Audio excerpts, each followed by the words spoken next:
Now it's time to relax.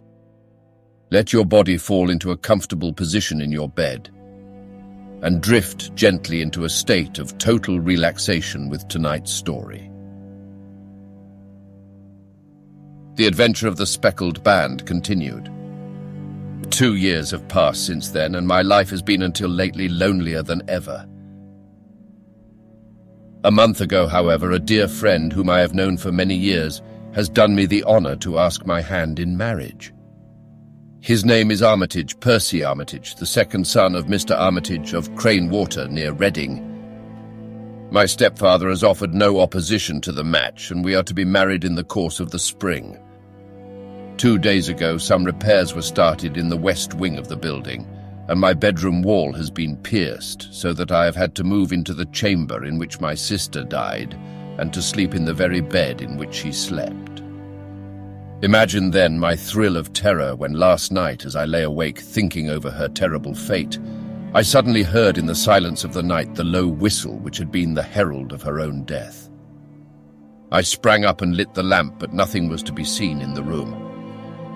I was too shaken to go to bed again, however, so I dressed, and as soon as it was daylight I slipped down, got a dog cart at the Crown Inn, which is opposite, and drove to Leatherhead, from whence I've come on this morning with the one object of seeing you and asking your advice. "You have done wisely," said my friend. "But have you told me all?" "Yes, all." "Miss Roylott, you have not. You are screening your stepfather." "Why, what do you mean?"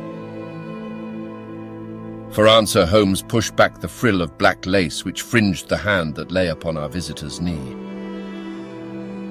5 little livid spots, the marks of 4 fingers and a thumb, were printed upon the white wrist.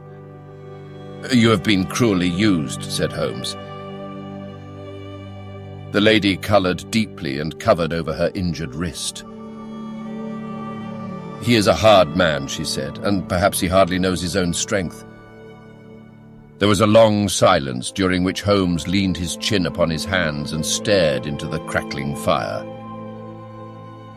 "This is a very deep business," he said at last. "There are 1,000 details which I should desire to know before I decide upon our course of action. Yet we have not a moment to lose. If we were to come to Stoke Moran today, would it be possible for us to see over these rooms without the knowledge of your stepfather?" "As it happens, he spoke of coming into town today upon some most important business. It is probable that he will be away all day and that there would be nothing to disturb you. We have a housekeeper now, but she is old and foolish, and I could easily get her out of the way."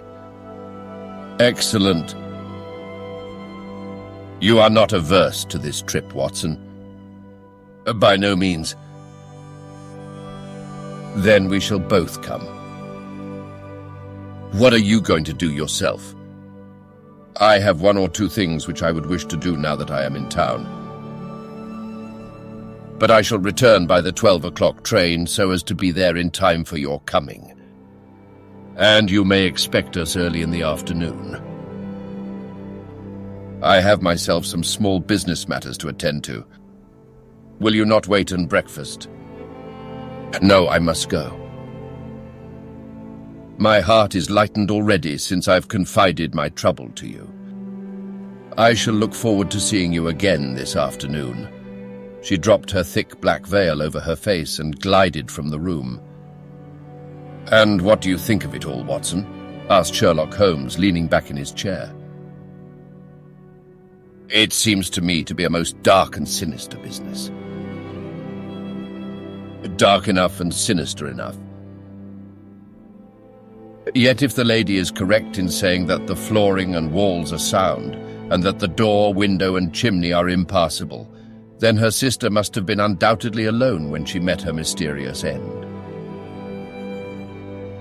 What becomes then of these nocturnal whistles, and what of the very peculiar words of the dying woman? I cannot think. When you combine the ideas of whistles at night, the presence of a band of gypsies who are on intimate terms with this old doctor, The fact that we have every reason to believe that the doctor has an interest in preventing his stepdaughter's marriage, the dying allusion to a band, and finally the fact that Miss Helen Stoner heard a metallic clang, which might have been caused by one of those metal bars that secured the shutters falling back into its place. I think that there is good ground to think that the mystery may be cleared along those lines. But what then did the gypsies do? I cannot imagine. I see many objections to any such theory. And so do I. It is precisely for that reason that we are going to Stoke Moran this day. I want to see whether the objections are fatal or if they may be explained away. But what in the name of the devil? The ejaculation had been drawn from my companion by the fact that our door had been suddenly dashed open and that a huge man had framed himself in the aperture. His costume was a peculiar mixture of the professional and of the agricultural, having a black top hat, a long frock coat, and a pair of high gaiters with a hunting crop swinging in his hand. So tall was he that his hat actually brushed the crossbar of the doorway, and his breadth seemed to span it across from side to side. A large face seared with 1,000 wrinkles, burned yellow with the sun, and marked with every evil passion, was turned from one to the other of us, while his deep-set, bile-shot eyes and his high, thin, fleshless nose gave him somewhat the resemblance to a fierce old bird of prey. "Which of you is Holmes?" asked this apparition. "My name, sir, but you have the advantage of me," said my companion quietly. "I am Dr. Grimesby Roylott of Stoke Moran." "Indeed, doctor," said Holmes blandly. "Pray take a seat." "I will do nothing of the kind. My stepdaughter has been here. I have traced her. What has she been saying to you?" "It is a little cold for the time of the year," said Holmes. "What has she been saying to you?" screamed the old man furiously. "But I have heard that the crocuses promise well," continued my companion imperturbably. "Ah, you put me off, do you?" said our new visitor, taking a step forward and shaking his hunting crop. "I know you, you scoundrel. I have heard of you before. You are Holmes the meddler." My friend smiled. "Holmes the busybody." His smile broadened. "Holmes the Scotland Yard jack-in-office." Holmes chuckled heartily. "Your conversation is most entertaining," said he. "When you go out, close the door, for there is a decided draught." "I will go when I have had my say." "Don't you dare to meddle with my affairs. I know that Miss Stoner has been here. I traced her. I'm a dangerous man to fall foul of. See here." He stepped swiftly forward, seized the poker, and bent it into a curve with his huge brown hands. "See that you keep yourself out of my grip," he snarled, and hurling the twisted poker into the fireplace, he strode out of the room. "He seems a very amiable person," said Holmes, laughing. "I am not quite so bulky, but if he had remained, I might have shown him that my grip was not much more feeble than his own." As he spoke, he picked up the steel poker and with a sudden effort straightened it out again. "Fancy his having the insolence to confound me with the official detective force. This incident gives zest to our investigation, however, and I only trust that our little friend will not suffer from her imprudence in allowing this brute to trace her. And now, Watson, we shall order breakfast, and afterwards I shall walk down to Doctors' Commons, where I hope to get some data which may help us in this matter." It was nearly 1 o'clock when Sherlock Holmes returned from his excursion. He held in his hand a sheet of blue paper scrawled over with notes and figures. "I have seen the will of the deceased wife," said he. "To determine its exact meaning, I have been obliged to work out the present prices of the investments with which it is concerned. The total income, which at the time of the wife's death was little short of £1,100, is now, through the fall in agricultural prices, not more than £750. Each daughter can claim an income of £250 in case of marriage. It is evident, therefore, that if both girls had married, this beauty would have had a mere pittance, while even one of them would cripple him to a very serious extent. My morning's work has not been wasted, since it has proved that he has the very strongest motives for standing in the way of anything of the sort. And now, Watson, this is too serious for dawdling, especially as the old man is aware that we are interesting ourselves in his affairs. So if you are ready, we shall call a cab and drive to Waterloo. I should be very much obliged if you would slip your revolver into your pocket. An Ailey's number 2 is an excellent argument with gentlemen who can twist steel pokers into knots. That and a toothbrush are, I think, all that we need. At Waterloo, we were fortunate in catching a train for Leatherhead, where we hired a trap at the station inn and drove for 4 or 5 miles through the lovely Surrey lanes. It was a perfect day with a bright sun and a few fleecy clouds in the heavens. The trees and wayside hedges were just throwing out their first green shoots, and the air was full of the pleasant smell of the moist earth. To me, at least, there was a strange contrast between the sweet promise of the spring and this sinister quest upon which we were engaged.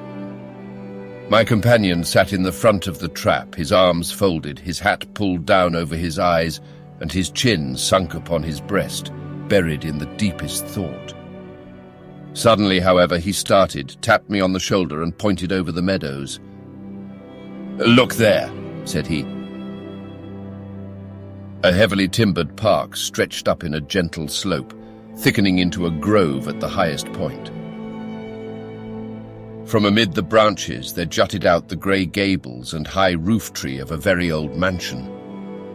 "Stoke Moran," said he.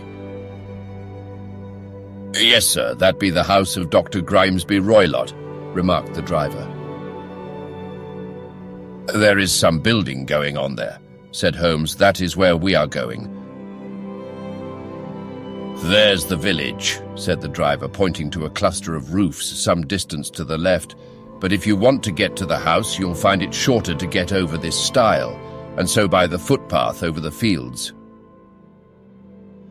There it is where the lady is walking." "And the lady, I fancy, is Miss Stoner," observed Holmes, shading his eyes. "Yes, I think we had better do as you suggest." We got off, paid our fare, and the trap rattled back on its way to Leatherhead. "I thought it as well," said Holmes as we climbed the stile, "that this fellow should think we had come here as architects or on some definite business. It may stop his gossip. Good afternoon, Miss Stoner. You see that we have been as good as our word." Our client of the morning had hurried forward to meet us with a face which spoke her joy. "I have been waiting so eagerly for you," she cried, shaking hands with us warmly. "All has turned out splendidly. Dr. Roylott has gone to town, and it is unlikely that he will be back before evening." "We have had the pleasure of making the doctor's acquaintance," said Holmes, and in a few words he sketched out what had occurred. Miss Stoner turned white to the lips as she listened. "Good heavens," she cried. "He has followed me, then?" "So it appears. He is so cunning that I never know when I am safe from him." "What will he say when he returns?" "He must guard himself, for he may find that there is someone more cunning than himself upon his track. You must lock yourself up from him tonight. If he is violent, we shall take you away to your aunt's at Harrow. Now we must make the best use of our time, so kindly take us at once to the rooms which we are to examine." The building was of grey, lichen-blotched stone, with a high central portion and 2 curving wings like the claws of a crab thrown out on each side. In one of these wings, the windows were broken and blocked with wooden boards, while the roof was partly caved in, a picture of ruin. The central portion was in little better repair, but the right-hand block was comparatively modern, and the blinds in the windows with the blue smoke curling up from the chimneys showed that this was where the family resided. Some scaffolding had been erected against the end wall and the stonework had been broken into, but there were no signs of any workmen at the moment of our visit. Holmes walked slowly up and down the ill-trimmed lawn and examined with deep attention the outsides of the windows. "This, I take it, belongs to the room in which you used to sleep, the centre one to your sister's, and the one next to the main building to Dr. Roylott's chamber." "Exactly so. But I am now sleeping in the middle one. Pending the alterations, as I understand. By the way, there does not seem to be any very pressing need for repairs at that end wall." "There were none. I believe that it was an excuse to move me from my room." "Oh, that is suggestive. Now, on the other side of this narrow wing runs the corridor from which these 3 rooms open. There are windows in it, of course." "Yes, but very small ones. Too narrow for anyone to pass through. As you both locked your doors at night, your rooms were unapproachable from that side. Now, would you have the kindness to go into your room and bar your shutters?" Miss Stoner did so, and Holmes, after a careful examination through the open window, endeavoured in every way to force the shutter open, but without success. There was no slit through which a knife could be passed to raise the bar. Then with his lens he tested the hinges, but they were of solid iron built firmly into the massive masonry. Said he, scratching his chin in some perplexity. "My theory certainly presents some difficulties. No one could pass these shutters if they were bolted." "Well, we shall see if the inside throws any light upon the matter." A small side door led into the whitewashed corridor from which the 3 bedrooms opened. Holmes refused to examine the 3rd chamber, so we passed at once to the 2nd, that in which Miss Stoner was now sleeping, and in which her sister had met with her fate. It was a homely little room with a low ceiling and a gaping fireplace, after the fashion of old country houses. A brown chest of drawers stood in one corner, a narrow white counterpaned bed in another, and a dressing table on the left-hand side of the window. These articles, with 2 small wickerwork chairs, made up all the furniture in the room, save for a square of Wilton carpet in the centre. The boards round and the panelling of the walls were of brown, worm-eaten oak, so old and discoloured that it may have dated from the original building of the house. Holmes drew one of the chairs into a corner and sat silent while his eyes travelled round and up and down, taking in every detail of the apartment. "Where does that bell communicate with?" he asked at last, pointing to a thick bell rope which hung down beside the bed, the tassel actually lying upon the pillow. "It goes to the housekeeper's room. It looks newer than the other things." "Yes, it was only put there a couple of years ago." "Your sister asked for it, I suppose?" "No, I never heard of her using it. We used always to get what we wanted for ourselves. Indeed, it seemed unnecessary to put so nice a bell pull there. You will excuse me for a few minutes while I satisfy myself as to this floor." He threw himself down upon his face with his lens in his hand and crawled swiftly backward and forward, examining minutely the cracks between the boards. Then he did the same with the woodwork with which the chamber was panelled. Finally, he walked over to the bed and spent some time in staring at it and in running his eye up and down the wall.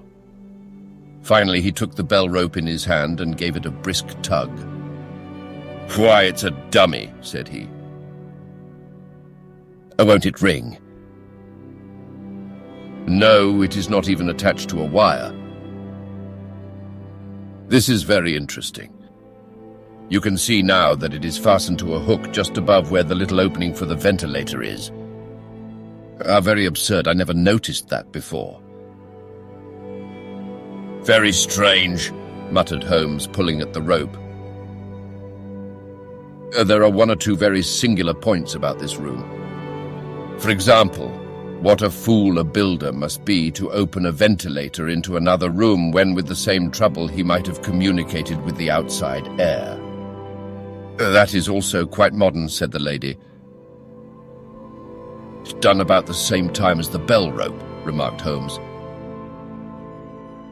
Yes, there were several little changes carried out about that time. They seem to have been of a most interesting character. Dummy bell ropes and ventilators which do not ventilate. With your permission, Miss Stoner, we shall now carry our researches into the inner apartment. Dr. Grimesby Roylott's chamber was larger than that of his stepdaughter, but was as plainly furnished. A camp bed, a small wooden shelf full of books, mostly of a technical character, an armchair beside the bed, a plain wooden chair against the wall, a round table and a large iron safe were the principal things which met the eye. Holmes walked slowly round and examined each and all of them with the keenest interest. "What's in here?" he asked, tapping the safe. "My stepfather's business papers." "Oh, you have seen inside, then?" "Only once, some years ago. I remember that it was full of papers." "There isn't a cat in it, for example?" "No, what a strange idea." "Well, look at this!" He took up a small saucer of milk which stood on the top of it. "No, we don't keep a cat. But there is a cheetah and a baboon."